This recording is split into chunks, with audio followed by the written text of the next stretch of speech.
Et en tout cas, elle en a émis très très sérieusement l'hypothèse. C'était hier soir. Marie-Cœur de Roy, on continue, il est 6h34. Et cette nouvelle journée de turbulence hier sur les marchés, même si finalement on a limité les dégâts hier, parmi les éléments d'incertitude, l'Europe et la faiblesse de la reprise qui a clairement surpris les investisseurs, notamment américains. Écoutez là-dessus Grégory Volokin, le président de Mescart Financial Services à New York.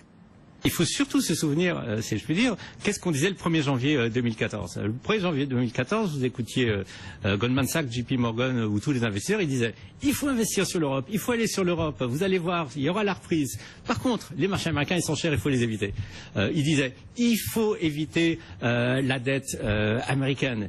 Elle va s'écrouler, les taux vont remonter. Par contre, il faut aller sur les pays périphériques en Europe. » Ils avaient tout faux. Alors, quand on a tout faux, il y a un moment où il faut ajuster. Et je pense qu'on a ce processus maintenant d'ajustement de ces grands investisseurs, de ces hedge funds, qui s'étaient tout simplement tellement bien trompés, qui sont trouvés avec des positions qu'ils ne pouvaient plus tenir. Ça veut dire qu'il y a du sang sur les murs, là. Alors, il faut attendre la fin du mois. Ouais.